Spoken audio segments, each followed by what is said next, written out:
Maria Taylor.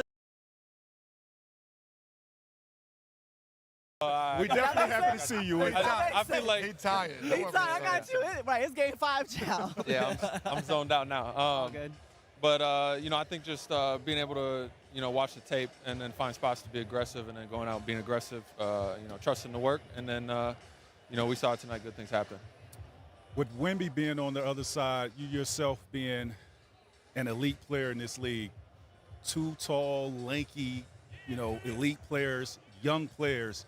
Do you look at this as a great big man matchup that will be rivalry for years to come? Yeah, I mean the way I see it,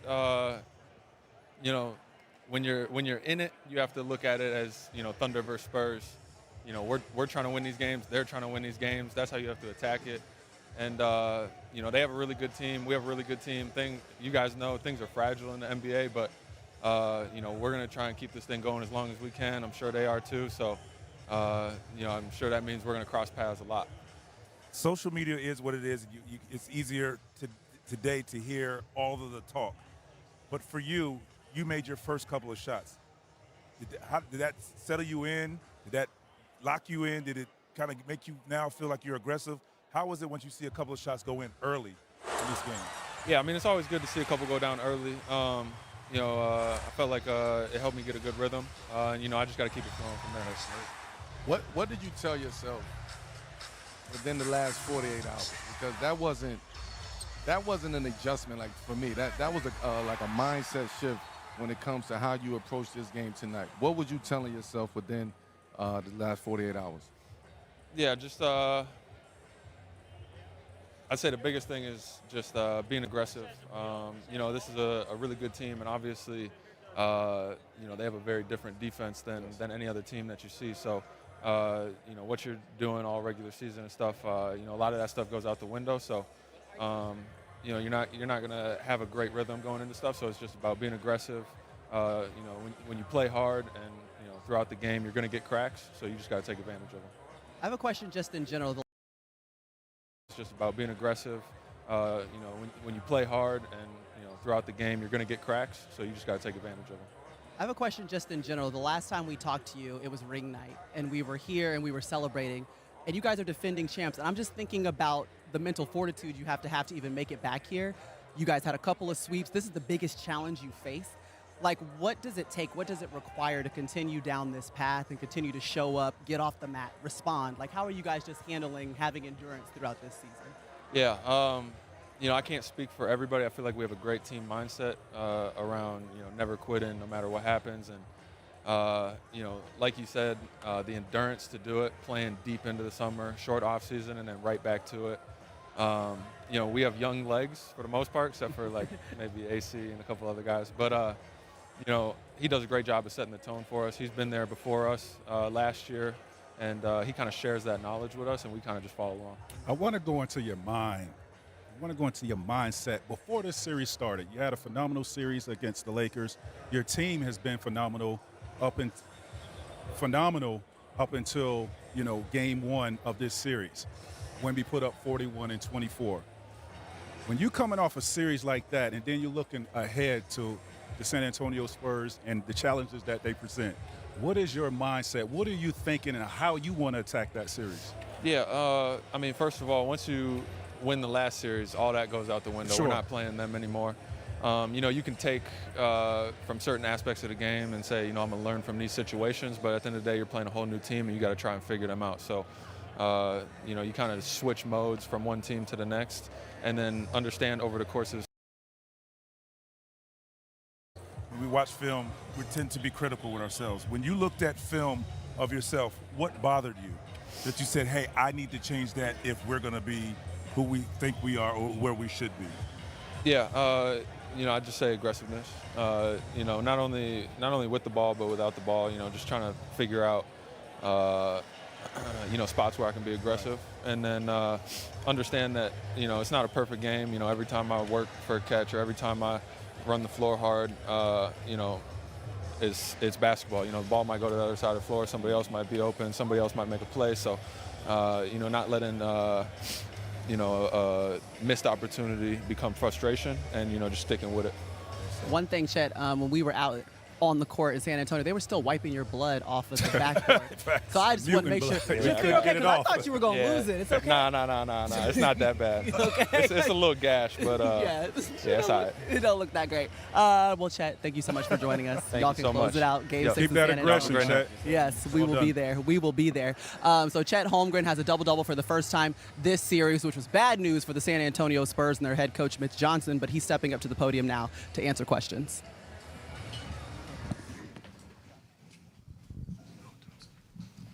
Mitch, you guys were so good defensively in Game 4. What were the biggest breakdowns tonight? What disappointed you the most about this effort?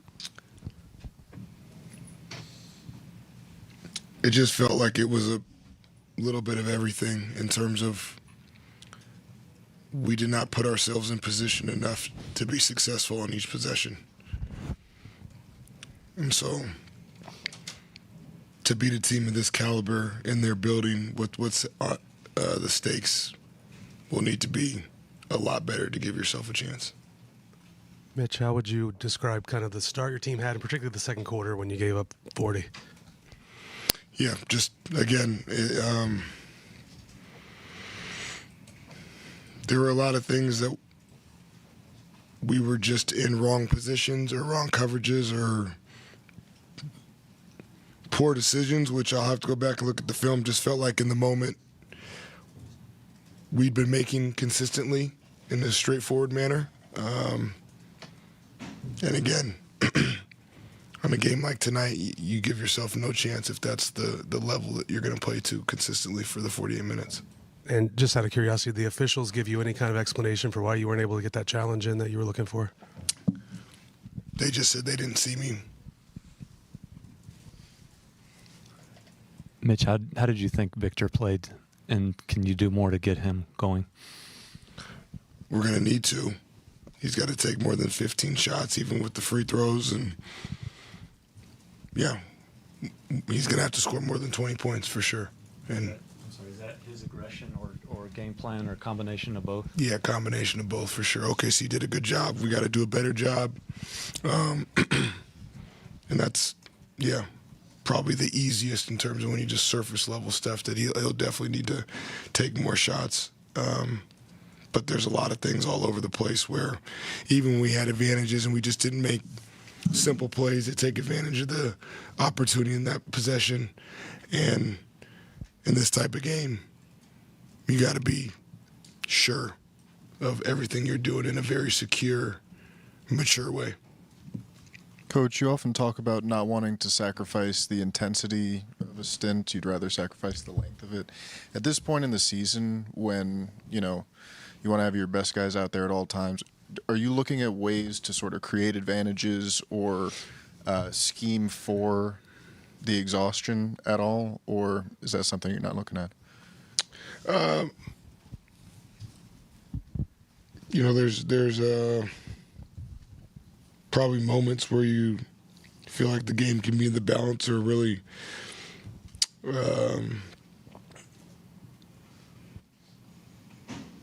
crucial part of the game, I guess. Whether you're making a run or the other team's making a run.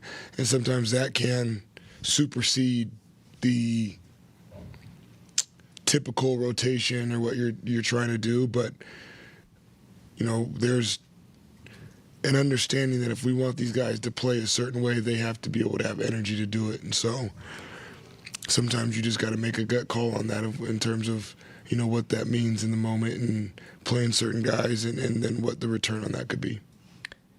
Coach, OKC and Shea were able to generate many free throws compared to Game 4. What was the reason for you? Do you think it was the poor decisions you were talking about in terms of like discipline and defense? Yeah, in the second quarter there for sure we had some times where, fouls or not, we need to be more aware of when we're in the bonus. And so, they got some free throws where they weren't in an advantage at that moment or we weren't in a bad spot or out of position. And so you just got to understand, especially if you're on the perimeter and there's a lot of space around, the overly physical stuff, if you give the ref the opportunity to call it and now someone gets free throws and didn't really have to work to get to that or get us in a spot where we were at a disadvantage, that's where numbers can get big for giving up points in a quarter. So the Spurs find themselves at a disadvantage majority of this game. We'll start with Victor Wembanyama. You heard Mitch Johnson saying that he has to shoot more shots and he's got to score more than 20 ultimately. He had his lowest field goal percentage and he was actually negative in the -8 for the first time so far in this series.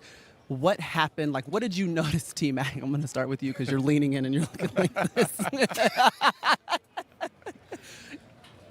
What's your question? What happened? What happened? What happened? What's wrong with what I happened think to we're Wemby? all confused and trying to figure out what happened. This is Game 5, a pivotal game in this series, and 80% of the time, whoever wins this game goes on to win the series. Yeah. And for me, we talk about how amazing Wemby is on the basketball court on both ends. Well, we didn't see that tonight. Yeah. And it's very shocking because games 1 and 4, he was that. He was all of that. And when you coming into a game that what's at stake, I expected a legendary performance, a historical performance. And the first quarter, it just seems like he was tired. He was lethargic. He didn't have the energy that I possess or they possess that he should have and come out in a Game 5 with. I don't know what it was, but Game 6 has to be a different Wembanyama. And we talked about last game of having more than 15 shots. Yeah. Well, he had that in, the first half, right? Tonight, really? 15 shots 4 for only? 15. 4 for Yeah. 15? There should never be a time where he has 15 shots in this type of game. He has to dominate the paint. He has to live in the paint because that's where he collapses the shell. Just by starting down there, he's collapsing the shell, and it's opening things up for his teammates, and that didn't happen tonight. Wemby, from the beginning of the game, warm-ups, looked to me like he was just going through the motions. He didn't have his same pop that he usually had before the game, pregame. He running up and down the court doing his pregame workout. He just looked a step behind tonight. And it showed in the game. Early in the game, he was trying to find his way. He was always one step behind on the rebound, on the loose ball. He was always one step behind. He looked tired tonight. He looked like there's been a lot on his shoulders. There's a lot of stress. This is part of it. This is Game 5. You got to figure out how to get through it. And again, these are learning curves for him. He's still young. He's 22 years old. He's just getting into this league. He's just starting to feel all of this pressure that's put on him. Tonight, I saw a tired Wemby. I saw a young, tired Wemby who couldn't figure it out, who had a game plan against OKC but just could not execute that game plan tonight. And again, he have to bounce back, and I think he will bounce back. But again, this is a learning curve for Wemby. For me, I think what you both said, I totally agree. And the one thing I would have liked to have seen him do is just go into the post. And instead of just settling for the jump shot. And like you said, when you're tired, you know that when we're tired, we settle for the jump shot. And we saw a lot of that, which is letting them off the hook. The big picture is you're that close. You had a phenomenal Game 4, bringing that energy to Game 5 on the road. You have a big first 5 minutes of the game. This looks different. This building is quiet. You're kind of in the driver's seat, and that was not the case. Once, Shea got going and Chet got going, you just didn't see him answer back. And, couldn't get a rhythm. Yeah. I just – But it's alarming because we watch film. They watch film religiously so much. Game 1, he had 26 of 41 points was in the paint. 26 of 41 points of his points, not team, of his own personal points was in the paint. But then remember in Game 2 and 3, it was just 10 points in the paint. Yes. So we saw it go away. Yes. We've seen it before in the course of this series, almost like the decisions made to change exactly what the game plan is going to look like or the way that it's executed on the court. I get that, but you still live in there. Yeah. You live in there because he has an advantage. You that's his advantage. Yeah. And what that does is it's opening up driving lanes for his teammates. Rebound off of second chance opportunities for him when they take their threes, their wide open threes. We didn't see that. And like Mel said, he was late to a lot of stuff tonight. Right. Altering shots, offensive rebounds, defensive rebounds. He was really like a second or two behind. And even if he doesn't get 15 shots, him playing in the post, you have to You got to honor that. You have to honor that, but your defense tends to shift towards him. He makes plays, getting guys open shots. It was good to see Champagne kind of get going. Like you now, he doesn't have a great game. Wemby, now Champagne, like imagine Wemby having a good game with that shooting, because I feel like him making shots opens up the floor, but Wemby never really got into the paint. Well, you can't. Wemby had 8 points in the paint. We're talking about somebody who should be dominating the paint. So when you talk about Wemby only having 8 points, and they still dominated them with points in the paint. It was 46 to 38. So get down there, get aggressive, get dirty. These next couple games, especially 5, 6, and 7, these are dirty, grind-out games. And as a star, you have to go get it by any means necessary. It ain't no plays your coach going to tell you to do. It ain't no sets they going to put you in. You have to want it. You have to will your way through this. And Wemby got to find another gear going into game 6. And he can't say that he's tired. We can't say that he looked tired, because on that other bench, what they did to SGA over there, they wore him down. But he found a way. He had at this point. SGA responded, and it took SGA 5 games to figure this out. Okay, you're going to guard me right. You're going to send me right. I'm going to work on going right and getting to my spots. And got off the ball and mimicking what I did what I do on the left-hand side of the court. I think what Wemby is shying away from, like if he could play with his back towards the basket. Now, he doesn't have the strength.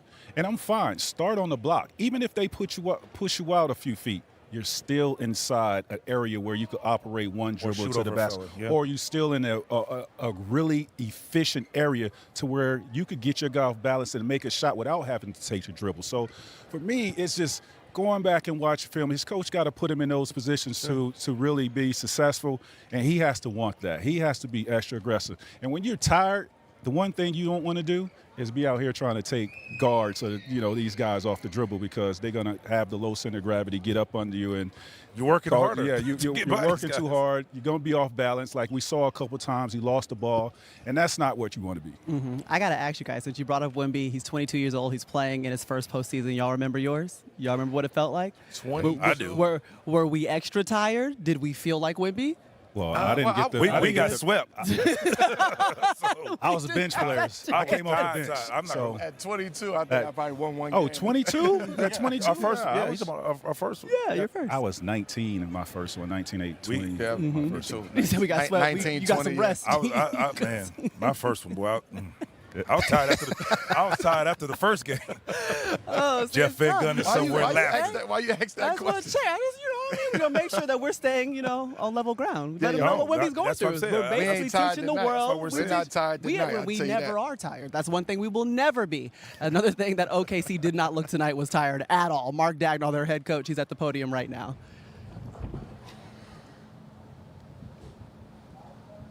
Hey, Mark, you said the other night that the global approach didn't benefit anybody. I wasn't sure at the time whether you meant the process or the results, but tonight it felt like you guys sort of recaptured this connectivity. How, I guess, is what I'm curious about, and what changed from tonight to the other night. I mean, we obviously played a lot better in terms of our process, and then also, the outcome, but it's I don't know how it's a playoff series. It's if you look at any playoff series that goes to 6 games at least, there's going to be some tough games, and we had a tough game the other night. This team does a great job of just coming back in the next day in a very neutral way, taking whatever the lessons are, applying them forward, but then getting ourselves into the next opportunity. I thought we did that really well tonight, obviously. Yeah, Mark, Jared gets to start. Sorry. Jared gets to start tonight, and although his shot wasn't falling early, he seemed to give you guys some really good energy. First, is that what you were looking for by giving him the start? And then second, just talk about what it meant to you guys with the energy that he did give you. Yeah, I mean, like I've said before, I'm not crazy about who the starters are. It's just the first substitution. We just thought, he could give us some good stuff with that unit, just based on where we are right now with a couple of guys out. And he did. He was really good. His pop early was excellent. And he kept himself in the game, and had that flurry in the third and then the flurry again in the fourth. So great mental toughness. I never take it for granted when somebody steps into a role like that in a game like this, but certainly not surprised. He's got great moxie and confidence, and he showed that tonight. Mark, Shea just said on the broadcast he thought that might have been the worst start he's had in a game. What did you think about kind of his all-around performance and the way that he was able to manage what was a pretty rough start for him? Yeah, I mean, that's one of the things that I always marvel at with him is his ability to course correct inside of a game. You know, he usually doesn't go a full game struggling like that. He obviously didn't have his fastball early, but he stays so present. His confidence never wavers. He really has great trust in himself, and that was on display tonight. And then the other point I'll make is I thought our collective aggressiveness allowed us to absorb kind of some sloppiness. I mean, we had multiple sloppy plays tonight, including him, but not limited to him. But because we were so aggressive and because we were moving the ball so well, flying the ball up the floor, that allows you to absorb some of those mistakes and stay in rhythm despite that, and gives you the upside of some of the plays we were able to make. So I thought the approach was great. It allowed us to, like I said, absorb a rough start for him and the team. And then he was obviously brilliant, after that start. Shea Gilgeous-Alexander said it was the worst start in a basketball game in his career. Started 0 for 4, but the best finish he's had so far this series. Shea, I wanted to ask you about the coordination defensively, extremely loud in there, pressure situation, and it seemed like you guys were on a string so much of the game, specifically in the half court, taking away rolls to the rim and that kind of thing. What went into that? Yeah, just execution. The most efficient shots are around the rim, and you try to take that away just naturally as a defense. The better job you do of that, the better defense you are. We know that, and we just try to get better than what we were defensively from last game, and we did okay with it. Shea, Chet was aggressive early on in the first quarter and kind of kept you guys afloat. I know it's been a rough offensive series for him. I was wondering kind of what you thought he gave you guys on that end of the floor tonight. Yeah, I mean, he was really good. Like, Chet has all the tools, and everybody in our building and the league knows that. He's a hell of a player. Like, as a player, you're gonna go through ups and downs. Like, I don't ever worry about Chet just because I know like how much he loves the game, how much he cares, and how much he works. Like, he'll figure it out, no matter what it looks like. Like, he'll get to it, and I'd bet on Chet 10 times out of 10, and he proved why I would bet on him tonight. Shea, this win tonight felt like a championship response, a team that's won a championship. What did you see out of the guys around you, but what did you hope to bring to this one tonight after the way 4 went down? I think we just learned from our mistakes. We learned from what we talked about as a group, and we just applied it tonight.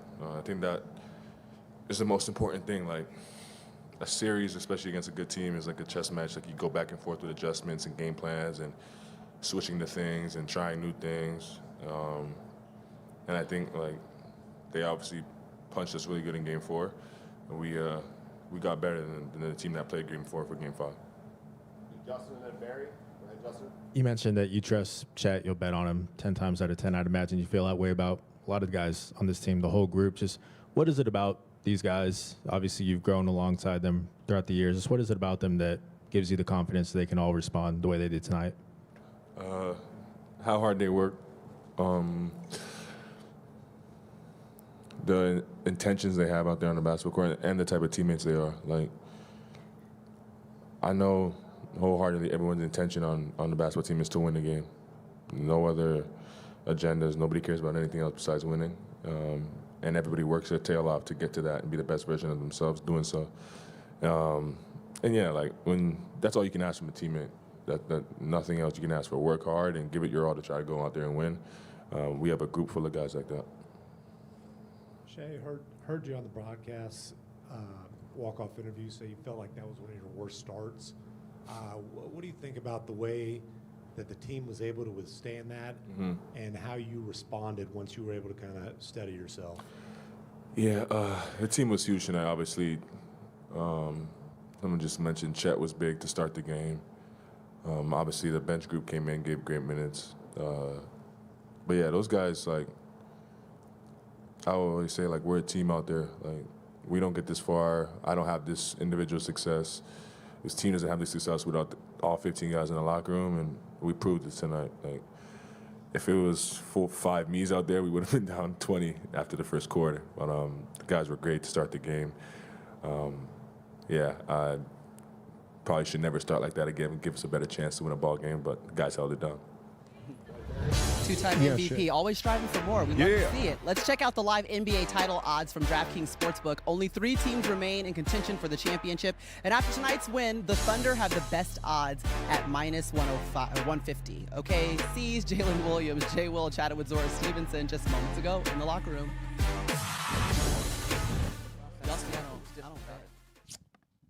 I mean, we made shots. I mean, we kind of just stuck to our game plan, playing physical. I think a lot of it was just the in-between game, the physicality, the playing faster, doing things like that. You guys always try to stay even keel, but how did you see the opportunity that you all had tonight? How big was this opportunity tonight? Yeah, just as big as game 1, game 2, game 3, whatever it was. We attacked it with the same approach, 0-0 mindset, not reading the series, just trying to be the best us for the game that was happening. So what part of that constant approach is most important with Game 6? Just physicality and just staying who we are. We've been this team throughout the whole year. We're not going to shy away from the moment, regardless of what the game is. If it's game 50 or if it's game 2, we've been the same team throughout the whole year, and we've never shied away from the physicality that comes with it. You mentioned physicality. There was a lot of talk about being the aggressor coming into tonight compared to what you all did in Game 4. How did you meet that moment? I think we did a really good job. There's smart ways to be aggressive, and I feel like we did a good job of doing that tonight. Score 127 to 114. Victor Wembanyama struggling in this meeting, Game 5 against OKC, but now the series is going to shift to San Antonio for Game 6, an opportunity for the Thunder to close it out. But the most important interview that we have gotten this entire day goes to our senior NBA insider, Tracy McGrady, who caught up with Aries moments ago. I sure did. What's your name? Say hi. What's your name? How old are you? Your daddy good at basketball? Yeah. What's your daddy's number? Basketball. 2. He's number 2? Yeah. You like basketball? You gonna play basketball? No. Listen at Aries. He's got Shea running. That's the 2-time MVP right there. Supposed to be lockdown defense against Aries. He's on the move. With the boots on. Listen, and the leather pants. Daddy He's got him running. 37 minutes and still running around after a young fella. It's almost 11 o'clock. Aries turned 2 in April. It doesn't matter. My guy is gone out of here. Great interview, though, T-Mac. That was good. Yeah, T-Mac loves the kids. He loves the kids. Mac love the kids. Yeah. Listen, we're still waiting to see if Shai Gilgeous-Alexander and Aries are going to be the team out of the West for the NBA Finals. But we know for a fact the New York Knicks will play in the Finals for the first time in 27 years. Finals begin June 3rd with Game 1 on ABC. They got the Knicks playing both teams. They That's do. how y'all feel? That's what's happening right now. We got to play both teams? That's how well y'all playing, boy. So, 11 straight wins. What would you need? You're back in the Finals. Okay. Carmelo Anthony, how Yes, do you ma'am. feel? How you really feel? I Tell us feel how you really amazing. I'm going to be honest. I feel amazing. I don't think the city, New York City, the state have felt this energy, again, since 99. Everybody, and even further than that, this series goes out to all the elders that's been rocking with the New York Knicks since the 60s and the 70s, who's been season ticket holders for 50 years. This is for you guys, man. What the Knicks did, they advanced, obviously, to the NBA Finals. It's been an incredible story. From a basketball standpoint, they've been playing the best basketball over the last month. And you got to take your hat off to the Knicks. Man, they did it. The plan worked. The strategy worked. There was some ups and downs. There was some players that was trying to figure it out. Coaches, changes trying to figure it out. The Knicks figured it out. They got about 5-6 days rest to play both of them teams. They said we got to play both of them. I think the biggest shift for the Knicks, in my opinion, was Coach Mike Brown, his willingness to change the offense for the good of the team, more so for Cat.